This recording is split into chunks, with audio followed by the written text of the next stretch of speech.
বিশেষ যে ২৭টি আমলের কথা আমরা বলতে চাই, তার প্রথম আমলটি হলো চাঁদ দেখা। রমাদান মাসের চাঁদ শাবানের শেষ দিনে আমরা পশ্চিম আকাশে তালাশ করব, অনুসন্ধান করব।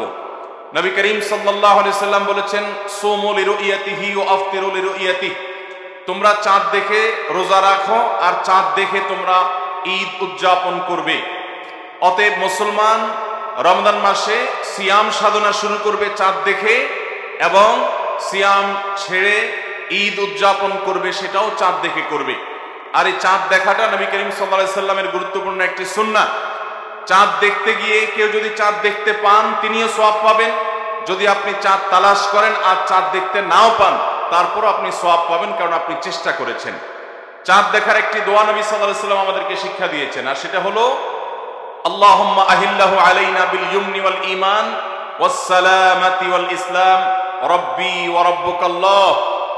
যার অর্থ হলো, হে আল্লাহ, এই নতুন চাঁদ, নতুন মাসটিকে আপনি আমাদের জন্য বরকতময় করে দিন, ঈমানময় করে দিন। ঈমানের সাথে যেন এই মাসে আমরা সময় কাটাতে পারি, অতিবাহিত করতে পারি, এবং নিরাপত্তা, শান্তি এবং ইসলামের উপর যেন আমরা থাকতে পারি। হে চাঁদ, তোমার এবং আমার পালনকর্তা এক আল্লাহ। এই দোয়া পাঠ করা সুন্নাত চাঁদ দেখার পর। আবার দোয়াটি বলছি, আল্লাহুম্মা আহিল্লাহু আলাইনা বিল ইয়ুমনি ওয়াল ঈমান ওয়াস সালামাতি ওয়াল ইসলাম রব্বি ওয়া রাব্বুকাল্লাহ। এটা সেই সকল সৌভাগ্যবান মানুষরা পড়বেন যারা চাঁদ দেখতে পেয়েছেন। অতএব রমাদানকে কেন্দ্র করে সর্বপ্রথম আমাদের যে আমলটি হবে তা হলো শাবানের শেষ দিবসে আমরা পশ্চিম আকাশে চাঁদ তালাশ করব ইনশাআল্লাহ। আজকাল আমরা বেশিরভাগ মানুষ চাঁদ তালাশ করি ফেসবুকে, সোশ্যাল মিডিয়াতে। আমরা ফেসবুক বা সোশ্যাল মিডিয়া থেকে নিউজ নিতেই পারি, কিন্তু আমার একজন মুসলমান হিসাবে কর্তব্য হলো আমি পশ্চিম আকাশে শাবানের শেষ দিবসে চাঁদ তালাশ করব। আমরা যদি চাঁদ তালাশ না করি, আমরা যদি চাঁদ না দেখি, তাহলে চাঁদ দেখা কমিটি কিভাবে তারা চাঁদ উঠার সংবাদ ঘোষণা করবে? অতএব চাঁদ দেখার যে আমল, সেটি আমাদের সমাজ থেকে যে বিলুপ্ত হয়ে গেছে, সে আমলটাকে আমাদের আবার পুনর্জীবন দিতে হবে। প্রতিটি পাড়ায় মহল্লায় আমরা আনন্দ উৎসবের সাথে রমাদানের চাঁদ তালাশ করব, এবং ঈদ উল ফিতরের জন্য, অন্যান্য মাসের জন্য আমরা চাঁদ তালাশ করব। কেউ যদি চাঁদ না দেখে একটা এলাকাতে, তাহলে সবাই গুনাহগার হবে। কিছু না কিছু মানুষ অবশ্যই চাঁদ দেখতে হবে, তা না হলে ফরজে কিফায়া তরক করার গুনাহগার সবাইকে হতে হবে। অতএব রমজানের প্রথম আমল হলো শাবানের শেষ দিবসে আমরা পশ্চিম আকাশে সন্ধ্যায় চাঁদ তালাশ করব। চাঁদ দেখতে পেলে দোয়া করব, আর যদি চাঁদ দেখতে না পাই তবু আমি সওয়াব পাবো। আল্লাহ আমাদের সবাইকে আমলটা করার তৌফিক দান করুন। রমাদানের দ্বিতীয় আমল হলো সবচেয়ে গুরুত্বপূর্ণ আমল, সেটা হলো সিয়াম সাধনা, রোজা রাখা। প্রত্যেক প্রাপ্তবয়স্ক সুস্থ মস্তিষ্ক সম্পন্ন নারী এবং পুরুষ, তিনি যদি মুসলমান হয়ে থাকেন, তাহলে সেক্ষেত্রে তার উপরে আল্লাহ রাব্বুল আলামিন রমাদানের দিনের বেলায় রোজা রাখা, সিয়াম সাধনাকে ফরজ করেছেন।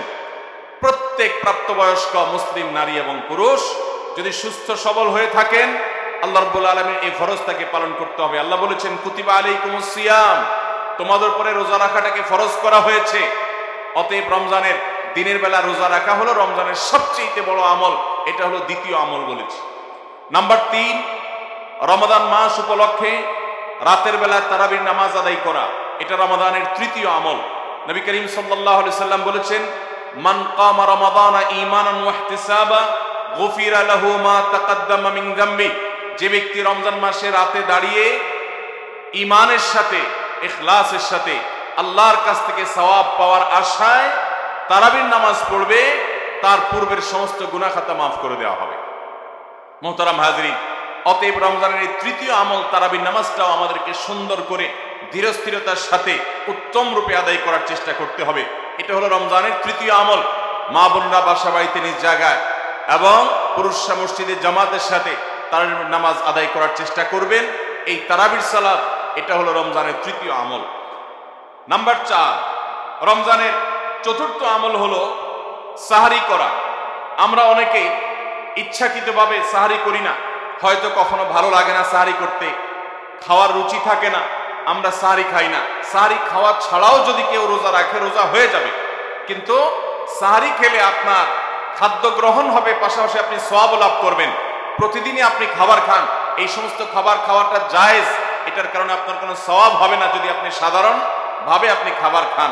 কিন্তু আপনার নিয়ত যদি হয় ভোর রাতে খাবার গ্রহণ করছেন, আপনি কেন? রোজা রাখবেন সেজন্য।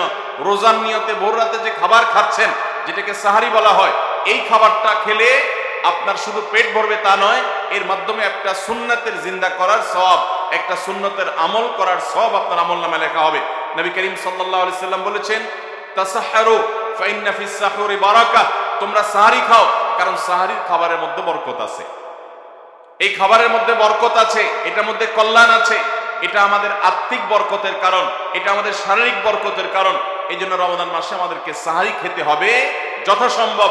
পেট ভরে খাওয়া কোনো জরুরি না, কিছু একটা মুখে দেন সাহারির নিয়তে, আপনি সওয়াব পেয়ে যাবেন। তাহলে 4 নম্বর আমল হলো সাহারি খাওয়া। 5 নম্বর আমল হলো সাহারিটা শেষের দিকে খাওয়া। এখনো অনেক মুরব্বীরা আছেন গ্রামাঞ্চলে, তারা মাঝরাতে সাহারি খেয়ে ফেলেন, 12টা 1টার দিকে সাহারি খেয়ে ফেলেন।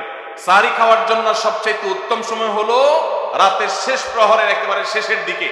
নবী করিম সাল্লাল্লাহু আলাইহি ওয়াসাল্লাম তিনি রমজানের রোজার জন্য সাহারি খেতেন, সাধারণ রোজার জন্য সাহারি খেতেন এত দেরি করে যে তার সাহারি খাওয়া শেষ হলে ফজরের ওয়াক্ত এবং ফজরের আজানের ওয়াক্ত শুরু হওয়ার আগে মাঝখানে 50টা আয়াত তেলাওয়াত করার মতো গ্যাপ তিনি রাখতেন।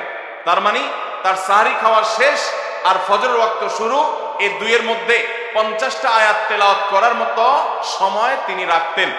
তার মানে আনুমানিক 20-25 মিনিট সময়, এতটুকু গ্যাপ তিনি রাখতেন তার সাহারি খাওয়ার পর। অতএব সাহারি শেষ সময় খাওয়া সুন্নত। এর মানে আবার এটা না যে মুয়াজ্জিনে আজান দিতে থাকবে ততক্ষণ পর্যন্ত, বা আজানের 10-20 সেকেন্ড আগ পর্যন্ত খেতে থাকবো, এটা সুন্নাহ নয়। সুন্নাহ হলো যে আজানের 20-25 মিনিট আগে কমপক্ষে 50টা আয়াত তেলাওয়াত করতে যে সময় লাগে, 20-25 মিনিট লাগে না, সাধারণত 10-15 মিনিটে 50টা আয়াত তেলাওয়াত করা যায়। তো এই পরিমাণ সময় অন্তত গ্যাপ দিয়ে তারপরে সাহারি খাওয়া। তাহলে শেষের দিকে সাহারি খাওয়া, এটা হলো রমজানের 5 নম্বর আমল। আমরা অনেকে শেষের দিকে সাহারি খাই না, অনেক আগে খাই। একটু শেষের দিকে খাওয়াটা হলো সুন্নাত। নবী করিম সাল্লাল্লাহু আলাইহি সাল্লাম বলেছেন, এই উম্মত মুসলমান জাতি ততদিন কল্যাণের মধ্যে থাকবে, তারা কল্যাণের উপরে প্রতিষ্ঠিত থাকবে যতদিন তারা সাহারি বিলম্ব করে খাবে, দেরিতে খাবে, শেষের দিকে খাবে। নাম্বার 6 নম্বর আমল হলো রমজান উপলক্ষে ইফতার করা। ইফতার মানে নাস্তা খাওয়া। সারা বছর আমরা দিনের বেলায় শুরুতে নাস্তা খাই, কিন্তু এর কারণে কোনো সওয়াব আমাদের আমলনামায় লেখা হবে এমন কোনো কথা বলা হয় নাই। কিন্তু রমজান মাসে সন্ধ্যা যখন আপনি ইফতার খাবেন, এই ইফতার খাওয়ার মাধ্যমে আপনি একটা সুন্নাহর উপর আমল করলেন, এটার কারণে আপনার আমলনামাতে একটা সওয়াব লেখা হবে।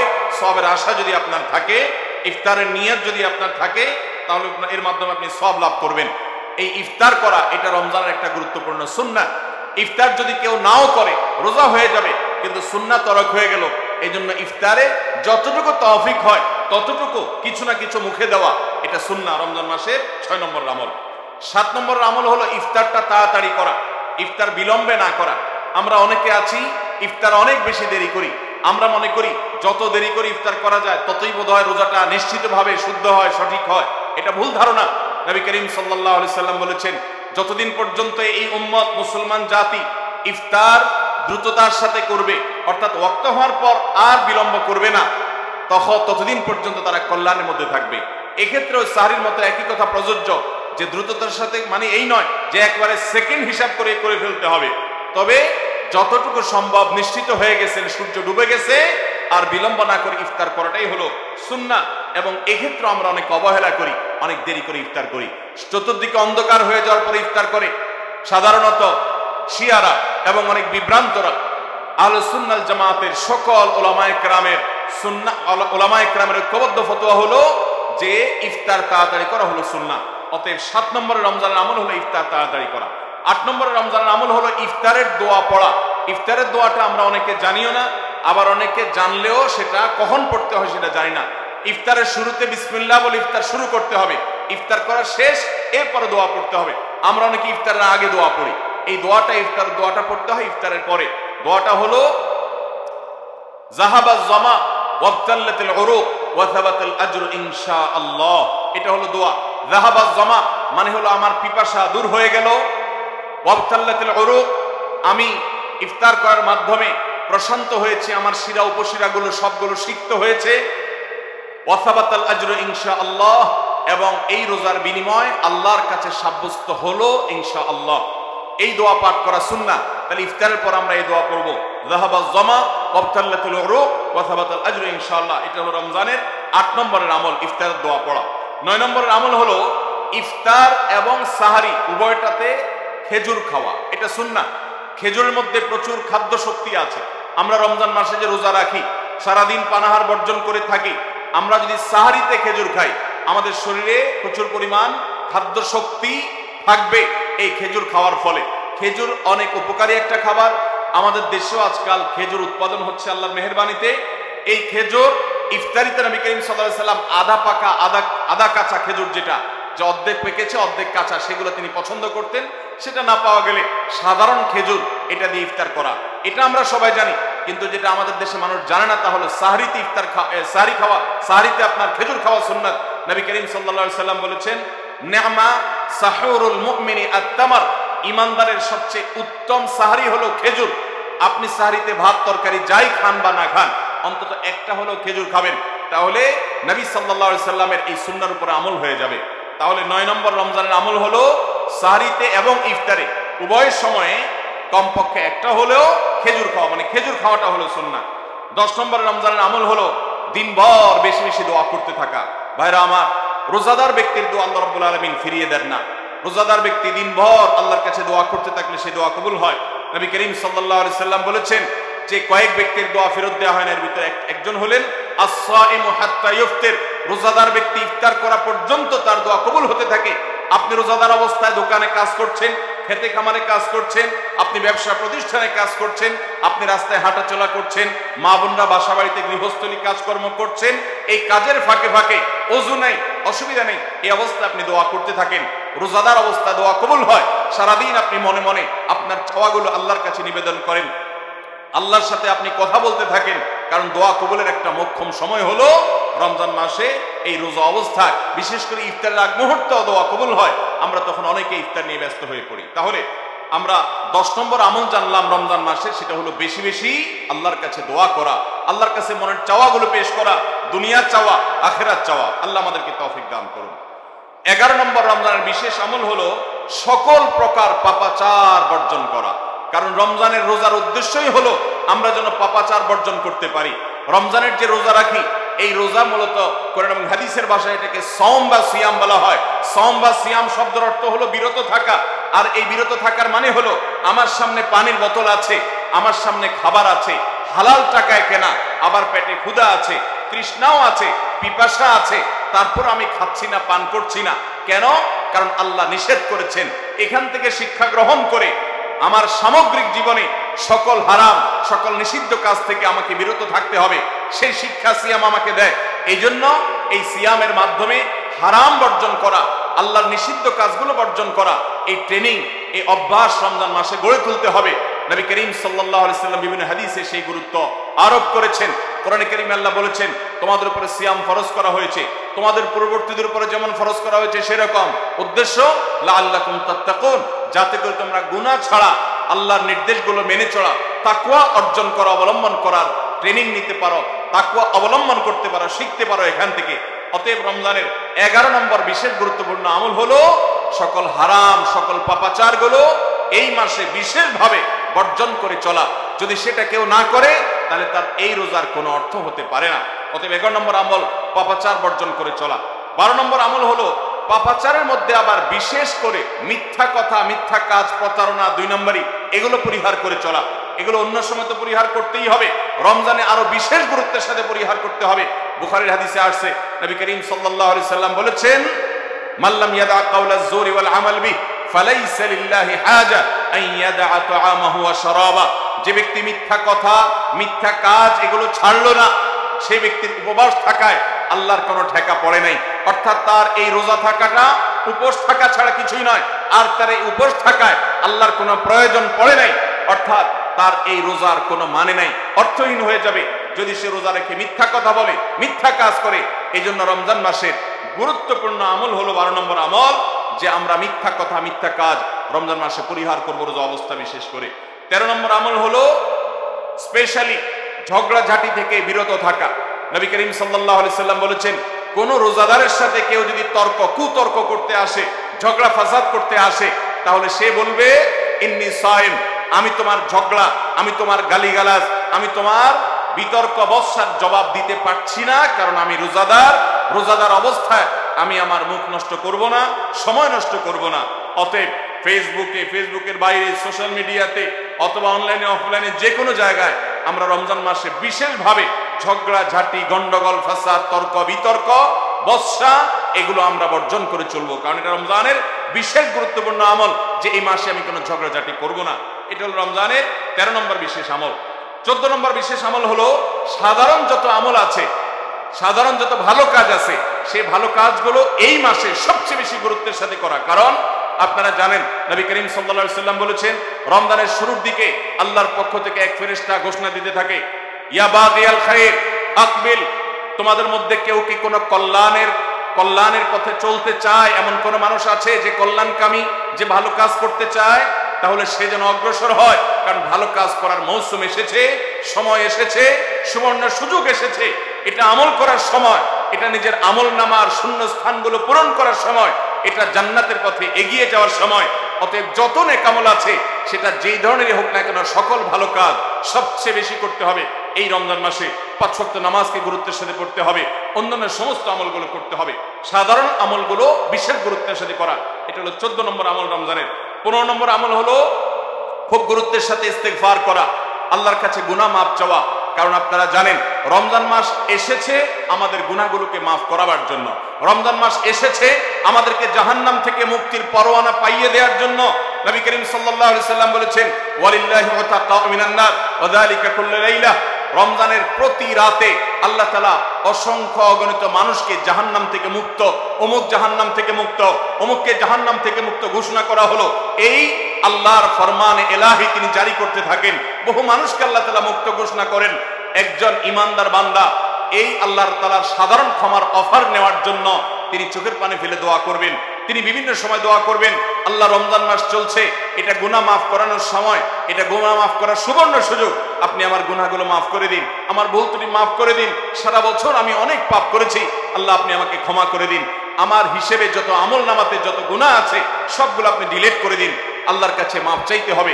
নবী করিম সাল্লাল্লাহু আলাইহি সাল্লাম বলেছেন, জিবরিল এসে তার কাছে প্রস্তাব পেশ করেছেন আল্লাহর তরফ থেকে, বাউদামান আদরাকা রমাদান ওয়া লাম ইগফার লাহ, যে ব্যক্তি রমজান পেয়েছে অথচ তার গুনাহ মাফ হয় নাই, সে ধ্বংস হোক। নবী সাল্লাল্লাহু আলাইহি সাল্লাম আমিন বলেছেন। অতএব রমজান মাসে গুনাহ মাফ যদি আপনি করাতে না পারেন, তাহলে জিবরিলের বদদোয়া, নবী সাল্লাল্লাহু আলাইহি সাল্লামের বদদোয়া আপনার জন্য লাগবে। এই জন্য যেই কোনো মূল্যে রমজানের প্রতি রাতে প্রতিদিন চোখের পানি ফেলে একটু একটু করে হলে দোয়া করে আল্লাহর কাছে নিজের গুনাহগুলো মাফ করাইতে হবে। জাহান্নাম থেকে মুক্তির ঘোষণা আল্লাহর পক্ষ থেকে আদায় করে নিতে হবে। এর মাধ্যমে এটা হবে দোয়ার মাধ্যমে, রোনাজারের মাধ্যমে, কান্নাকাটির মাধ্যমে, চেষ্টার মাধ্যমে, আল্লাহর কাছে তওবা করার মাধ্যমে। আল্লাহ আমাদেরকে তৌফিক দান করুন। এটা হলো 15 নম্বর আমল, যে গুনাহগুলো মাফ করাবো, জাহান্নাম থেকে মুক্তির পরোয়ানা দেওয়া হয়, সেটি আমার নামটা যেন সে তালিকায় যায়, সেই চেষ্টা আমরা করব প্রতিদিন। 16 নম্বর রমজানের বিশেষ আমল হলো রোজাদারকে ইফতার করানো। নবী করিম সাল্লাল্লাহু আলাইহি সাল্লাম বলেছেন, মান ফাত্তারা সাইমান ফালাহু মিথলু আজরিহি মিন গায়রি আন ইউনকাসা মিন আজরিহি শাইআ, যদি কেউ কোনো রোজাদারকে ইফতার করায়, আল্লাহ রাব্বুল আলামিন ওই রোজাদারের রোজার কারণে তিনি যে সওয়াব পেয়েছেন তারটা তিনি পাবেন, অতিরিক্ত বোনাস হিসেবে যেই লোকটা ইফতার করালো রোজাদারকে, আল্লাহ তাআলা তাকে সমপরিমাণ সওয়াব দান করবেন। ভাইরা আমার, আমরা রমজান মাসে কেউ চাইলেও 30টার বেশি রোজা রাখতে পারবো? 30টার বেশি রোজা রাখার কোনো সুযোগ আছে? ছোট পোলাপান আছে, তারা দিনে 2-3টা করে রাখে, কিন্তু প্রাপ্তবয়স্ক কোনো মানুষ রমজান মাসে দিনের বেলায় একটা বেশি রোজা রাখার সুযোগ আছে? 30টা বেশি আমরা রাখতে পারবো না। কিন্তু যদি আপনি চান আপনার আমল নামায় 60টা রোজার সওয়াব লেখা হবে, তাহলে সম্ভব। আর সেটা কিভাবে? আপনি 30টা রোজা নিজে রাখলেন, আর 30 দিন একজন রোজাদারকে ইফতার করালে তার রোজা রাখার সমপরিমাণ সওয়াব আপনার অ্যাকাউন্টে জমা হয়ে যাবে। তাহলে আমরা রোজাদারকে ইফতার করাবো তো ইনশাআল্লাহ। আপনার আশেপাশে বহু গরিব মানুষ আছে, দ্রব্যমূল্যের ঊর্ধ্বগতির এই বাজারে আপনি সারা মাসের ইফতার তার বাসা কিনে পাঠিয়ে দেন, আপনি প্রতিদিন একটু ইফতার একটু প্লেটে করে পাঠিয়ে দেন। আপনি কোনো পথচারী পথে হয়তো ইফতারের সময় হয়ে গেছে, বাসায় যেতে পারে না, গাড়িতে আছে, একটু পানির বোতল একটু খেজুর কিনে তাদেরকে দিয়ে দেন। সামান্য একটু প্রচেষ্টা বিপুল পরিমাণ সওয়াব আমাদের পাওয়ার সুযোগ তৈরি হবে। এই জন্য রমজানের বিশেষ আমল হলো 16 নম্বর আমল, রমজানে রোজাদারকে ইফতার করানোর চেষ্টা করবো তো ইনশাআল্লাহ। 17 নম্বর রমজানের স্পেশাল আমল হলো যে রমজানের বিশেষ গুরুত্বের সাথে কোরআন তেলাওয়াত করা। কারণ রমজান মাসের পরিচয় দিতে গিয়ে আল্লাহ তাআলা কোরআনে বলেছেন শাহরু রমাদান আল্লাযী উনজিলা ফীহিল কুরআন, রমজান এমন মাস যে মাসে কোরআন নাজিল করা হয়েছে। এই কোরআন দিয়ে রমজানকে আল্লাহ পরিচয় দিয়েছেন। রমজান মাসের মর্যাদাই হয়েছে কোরআনের কারণে। এই জন্য কোরআনের সাথে রমজানে বেশি সময় কাটাতে হবে। কোরআনের হালাকা করবেন, কোরআনের মজলিস করবেন, কোরআন শিক্ষার আসর করবেন, ইমাম সাহেব মুয়াজ্জিন সাহেবকে দিয়ে প্রতিটা মসজিদে মসজিদে মুসল্লিরা কোরআন শুদ্ধ করবেন, বিশুদ্ধ করে তেলাওয়াত করবেন। কোরআন প্রতিদিন একটু একটু করে তেলাওয়াত করবেন। সম্ভব হলে গোটা রমজানে কমপক্ষে একটা বার কোরআন পড়ে শেষ করবেন। তারাবিতে তো শুনবেনই, এর বাইরেও কোরআন তেলাওয়াত করবেন। অনেকে আছে 11 মাস কোরআন পড়ার তৌফিক হয় না। আল্লাহর ওয়াস্তে কোরআন নাজিলের এই মাসে অন্তত কোরআনটাকে আঁকড়ে ধরেন। ও মুসলমান, কোরআন যদি আঁকড়ে না ধরেন তাহলে আপনার চাইতে হতভাগা আর কেউ নেই। এই জন্য কোরআন নাজিল মাসে বিশেষ গুরুত্বের সাথে আমাদেরকে 17 নম্বর আমল কোরআন তেলাওয়াত করতে হবে। 18 নম্বর আমল হলো কোরআন তেলাওয়াত করার আমল। আমরা সবাই জানি, কিন্তু কোরআন রমজান মাসে নবী করিম সাল্লাল্লাহু আলাইহি ওয়াসাল্লাম শোনাশুনি করতেন, এটা আমরা অনেকে জানি না। জিবরিল আলাইহিস সালামের সাথে নবী করিম সাল্লাল্লাহু আলাইহি ওয়াসাল্লাম কোরআন শোনাশুনি করতেন। তিনি জিবরিলকে শোনাতেন, জিবরিল তাকে শোনাতেন। এই জন্য রমজান মাসে আপনি কোরআন তেলাওয়াত করে আপনার স্ত্রীকে শোনান, স্ত্রী তেলাওয়াত করবে, আপনি শুনেন, আপনি অন্য কারোর সাথে এভাবে শোনাশুনি করেন। এইটাও রমজান মাসের বিশেষ গুরুত্বপূর্ণ আমল। সেই সাথে কোরআন বুঝে পড়া, কোরআনের ব্যাখ্যা জানার চেষ্টা করা, অর্থ সহকারে জানার চেষ্টা করা, কোরআনের কি আছে, আল্লাহ কি বলেছেন, সেই ইলমটা অর্জন করার এক বিরাট প্রয়োজনীয় সময় মুহূর্ত হলো রমজান মাস। 18 নম্বর আমল হলো তাহলে কোরআন শোনাশুনি করা। 19 নম্বর আমল হলো সাদাকা করা, দান করা। আমাদের প্রিয় নবী সাল্লাল্লাহু আলাইহি ওয়াসাল্লাম সম্পর্কে তার সহধর্মিনী উম্মুল মুমিনিন আয়েশা রাদিয়াল্লাহু তাআলা আনহা বলেছেন, নবী সাল্লাল্লাহু আলাইহি ওয়াসাল্লাম এমনিতেই দানশীল ছিলেন। তিনি সারা বছর প্রচুর পরিমাণে দান করতেন, কিন্তু রমজান যখন শুরু হতো তখন তিনি সবচেয়ে বেশি বদান্য, সবচেয়ে বেশি দানশীল হয়ে পড়তেন। তার দানশীলতা এত বেড়ে যেত যে মুক্ত বাতাস যেরকম সব জায়গায় পৌঁছে যায়, যে জায়গায় মানুষ চায় দরজা খুলে রাখে সেখানেও যায়, কোন একটা ফাঁক ফোকর পেলে সেই জায়গায়ও মুক্ত বাতাস প্রবেশ করে। নবী সাল্লাল্লাহু আলাইহি ওয়াসাল্লামের রমজানের দানটা এরকম ছিল যে চায় তাকেও দিতেন, যে চায় না তাকেও দিতেন। তিনি দুই হাতে দিতেন। তিনি অনেক বেশি সম্পদশালী ছিলেন না, কিন্তু যেটুকু ছিল অকাতরে তিনি দান করতেন।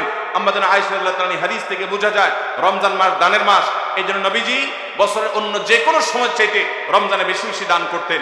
আপনার আত্মীয় স্বজনকে দান করেন, রক্ত সম্পর্কীয় মানুষগুলোকে দান করেন, পাড়া প্রতিবেশীর অভাবী মানুষদেরকে দান করেন, চেনা অচেনা জানা অজানা সমস্ত মানুষকে আপনার সাধ্য অনুযায়ী আপনি দান করা শুরু করেন। এটা রমজান মাসের গুরুত্বপূর্ণ একটা আমল। এবং 19 নম্বর আমল দান করা। 20 নম্বর আমল হলো সাহরি খেতে আমরা যখন উঠি তখন একটু তাহাজ্জুদের নামাজ পড়া, একটু দোয়া করা। এই সুযোগটা 11 মাস আমাদের হয় না।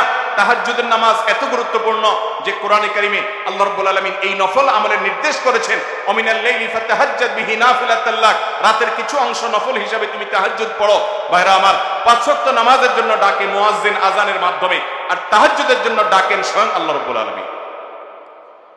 আমরা সবাই হাদিস জানি, নবী করিম সাল্লাল্লাহু আলাইহি ওয়াসাল্লাম বলেছেন যে রাতের শেষ প্রহর যখন হয় আল্লাহ দুনিয়ার আসমানে এসে ডেকে ডেকে বান্দাদেরকে বলেন, আলা মিন মুস্তাগফিরিন ফাগফিরাল্লাহ, আছো যে তোমরা কেউ ক্ষমা চাইবা আমি ক্ষমা করব। অফার নিয়ে আল্লাহ নিজে ডাকেন, আল্লাহ নিজে আহ্বান করেন।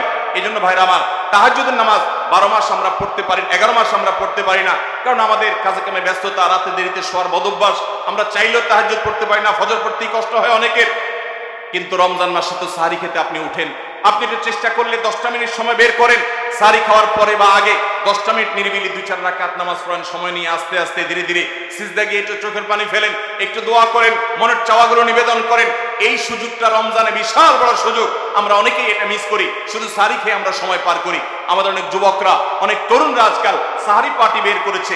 ভোর রাতে যখন দোয়া কবুল হয় এই সময়টাতে কপাল পোড়ারা রেস্টুরেন্টে গিয়ে সাহরি পার্টি করে, আনন্দ উৎসব করে, ফুর্তি করে। এটা কোনো এনজয় করার সময় নয়, এটা কাদার সময়, এটা সেজদা পড়ার সময়, এটা রেস্টুরেন্টে যাওয়ার সময় নয়, এটা আলো ঝলমলে কোনো রেস্টুরেন্টে বসার সময় নয়, এটা আলো আধারিতে আল্লাহর কাছে, রবের কাছে ফরিয়াদ করার সময়। তৌফিক দান করুন ভাইরা আমার। তাহলে রমজানের 20 নম্বর আমল হলো তাহাজ্জুদের নামাজ সাহরিতে উঠলে আমরা একটু পড়বো এবং একটু একটু দোয়া করব, চেষ্টা করবো তো ইনশাআল্লাহ। ভোর রাতের দোয়া 24 ঘন্টার ভিতরে সবচেয়ে মূল্যবান দোয়া, আল্লাহর সবচেয়ে নিকটে যে বান্দা দোয়া করতে পারে ভোর রাতে তাহাজ্জুদের সময়। এই সুযোগটা রমজানে তৈরি হয়, আমরা সবাই এই সুযোগটা গ্রহণ করবো। 20 নম্বর আমল। 21 নম্বর আমল হলো আল্লাহ যাদেরকে সামর্থ্য দিয়েছেন তারা উমরা করবেন। রমজানে উমরার ফজিলত হলো, নবী করিম সাল্লাল্লাহু আলাইহি ওয়াসাল্লাম বলেছেন, উমরাতুন ফি রমাদান তাআদিলু হাজ্জা, রমজানের একটা উমরা একটা হজের সমতুল্য। অন্য হাদিসে আসছে নবীজি বলেছেন উমরাতুন ফি রমাদান তাআদিলু হাজ্জাতাম মাই, রমজানে একটা উমরা হলো নবী করিম সাল্লাল্লাহু আলাইহি সাল্লামের সাথে হজ করার সমান সওয়াব। অতএব যাদের তৌফিক আছে তারা উমরা করবে 21 নম্বর আমল। 22 নম্বর আমল হলো রমজানে দিনের বেলা রোজা রেখে বেশি বেশি মেসওয়াক করবেন। আমরা অনেকে এটা জানি না যে রোজা রেখে মেসওয়াক করা যায়, আমরা বরং অনেকে মেসওয়াক করি না যে রোজা দুর্বল হয় কিনা। অথচ আম্মা জান আয়েশা রাদিয়াল্লাহু তাআলা আনহা বলেছেন যে আমি নবী করিম সাল্লাল্লাহু আলাইহি সাল্লামকে রমজান মাসে রোজা রেখে এত বেশি পরিমাণে মেসওয়াক করতে দেখেছি যে গুণে শেষ করা যাবে না।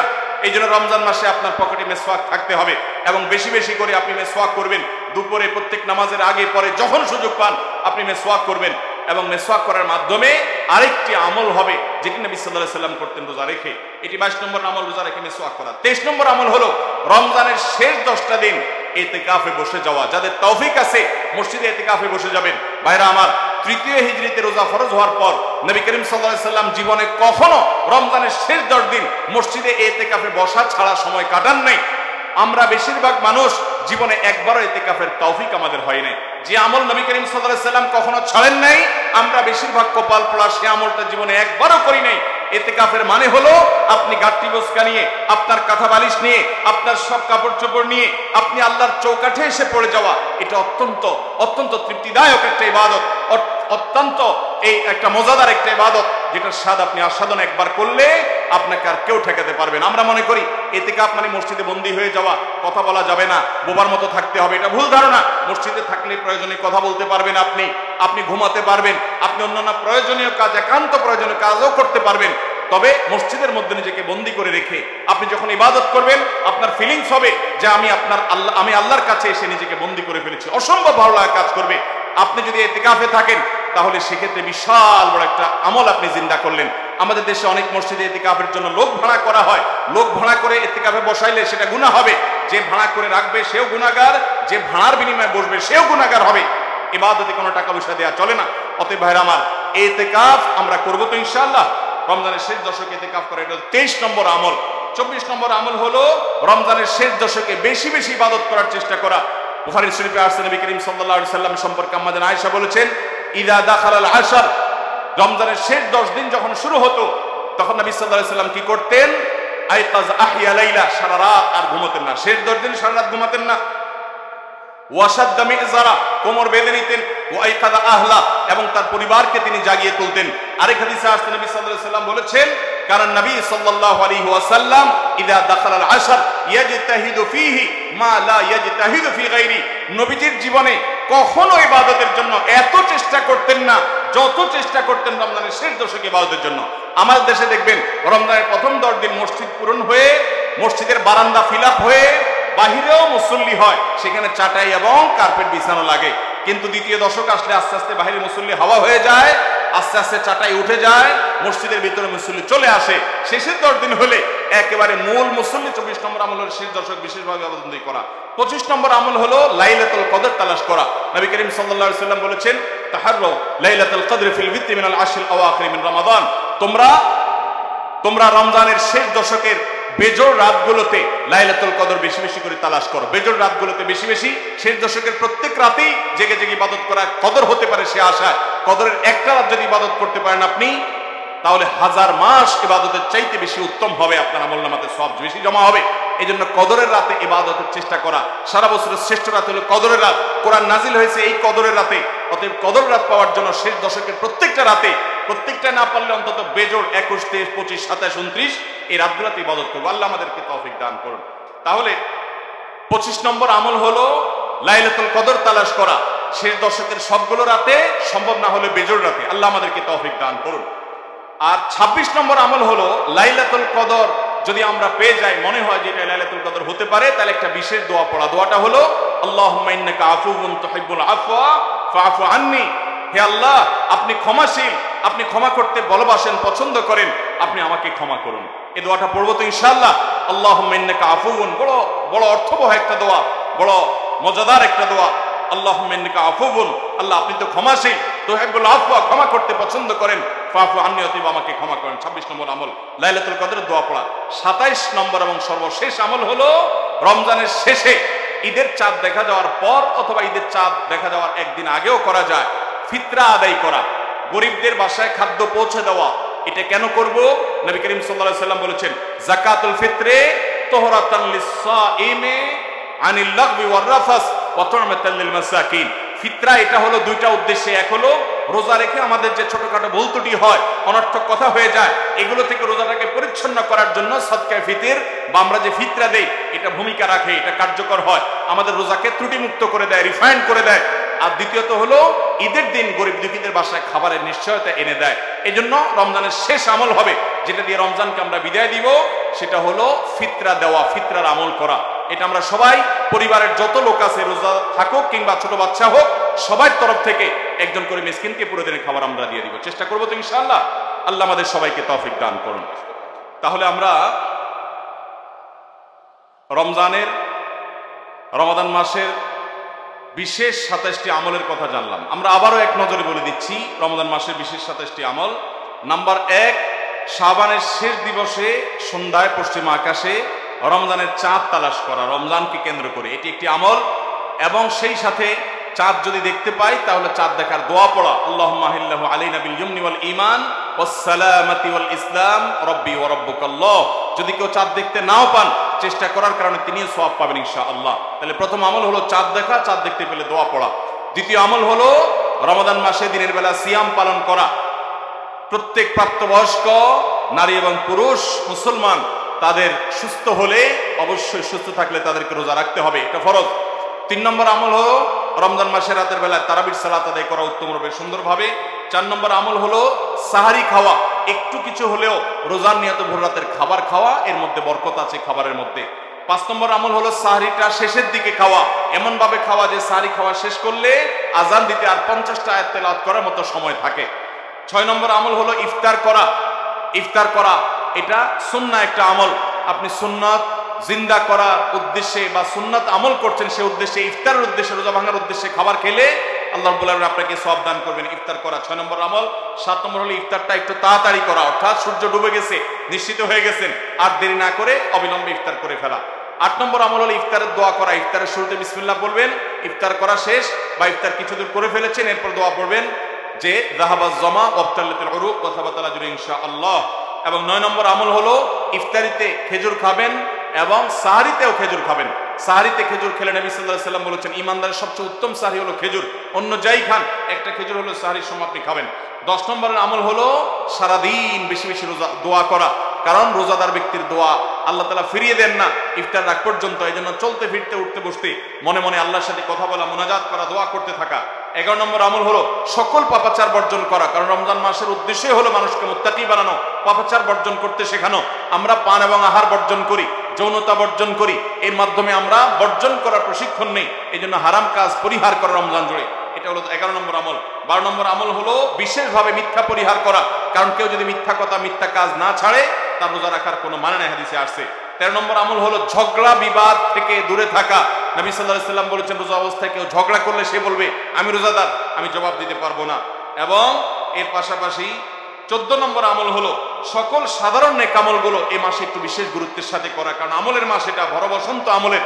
নামাজ বিশেষ গুরুত্বের সাথে পড়া, অন্য সব আমলগুলো বিশেষ গুরুত্বের সাথে করা। 15 নম্বর আমল হলো আল্লাহর কাছে ক্ষমা চাওয়া, জাহান্নাম থেকে মুক্তি চাওয়া, কারণ এই মাসটা এসেছে আমাদেরকে ক্ষমা পাইয়ে দেওয়ার জন্য। এই মাসটা এসেছে জাহান্নাম থেকে মুক্তি পাওয়ার মাধ্যম হিসাবে। আল্লাহ রাব্বুল আলামিন এই মাসে প্রতি রাতে অসংখ্য মানুষকে জাহান্নাম থেকে মুক্ত ঘোষণা করেন, বিধায় সেজন্য দোয়া করার চেষ্টা করে। এটা হলো 15 নম্বর আমল। 16 নম্বর আমল হলো রোজাদার ব্যক্তিকে ইফতার করানো, তার মাধ্যমে আপনি তার সওয়াবের সমপরিমাণ সে তো পাচ্ছেই, আপনি অতিরিক্ত সওয়াব পাবেন পুরা রোজাদারের সওয়াবের মতো এক্সট্রা হিসাবে ইফতার করালে। 17 নম্বর আমল হলো কোরআন তেলাওয়াত করা রমজান মাসে, কোরআন অর্থ সহকারে বুঝে পড়বেন, সুন্দর করে শুদ্ধ করে তেলাওয়াত শিখবেন। 18 নম্বর আমল হলো কোরআন তেলাওয়াত নিজে করার পাশাপাশি অন্যকে শোনানো, অন্য পড়বে সেটা আবার শোনা, এটা বিশেষ আমল নবী সাল্লাল্লাহু আলাইহি সাল্লাম করতেন রমজান মাসে জিবরিলের সাথে। 19 নম্বর আমল হলো সাদাকা করা, দান করা, মানুষকে গরিব দুঃখীকে জাকাতের বাইরেও সাধারণ দান করা বেশি পরিমাণে রমজান মাসে, এটা আমল। 20 নম্বর আমল হলো ভোর রাতে সাহারি খেতে উঠলে একটু তাহাজ্জুদ পড়া, একটু দোয়া করা, একটু রোনাজারি করা, কারণ এটা দোয়ার সময়, এটা তাহাজ্জুদের সময়, এটা আল্লাহর নৈকট্য লাভের সময়। এই সুযোগ 12 মাস আসে না, এই জন্য এই আমলটা করা, তাহাজ্জুদ পড়া, দোয়া, রোনাজারি করা সাহারির সময়। 21 নম্বর আমল হলো সামর্থ্য থাকলে উমরা করা। 22 নম্বর আমল হলো মেসওয়াক করা, এমনকি রোজা অবস্থায় দিনের বেলা বেশি বেশি, নবী সাল্লাল্লাহু আলাইহি সাল্লাম করতেন। 23 নম্বর আমল হলো রমজানের শেষ 10 দিন মসজিদে ইতিকাফে বসে যাওয়া। 24 নম্বর আমল হলো শেষ 10 দিন সবচেয়ে বেশি ইবাদতবন্দি করা, রাত দিন জেগে। আর 24 নম্বর আমল হলো এটি। 25 নম্বর আমল হলো লাইলাতুল কদর তালাশ করা, বিশেষ করে শেষ দশকের বেজোড় রাতগুলোতে আরো বিশেষ করে লাইলাতুল কদর পাওয়ার আশা বেশি বেশি ইবাদত বন্দেগী করা। আর 26 নম্বর আমল হলো লাইলাতুল কদর মনে হলে কোন রাতকে সেই রাতে এই দোয়া পড়া, আল্লাহুম্মা ইন্নাকা আফুউন তুহিব্বুল আফওয়া ফাআফু আন্নি।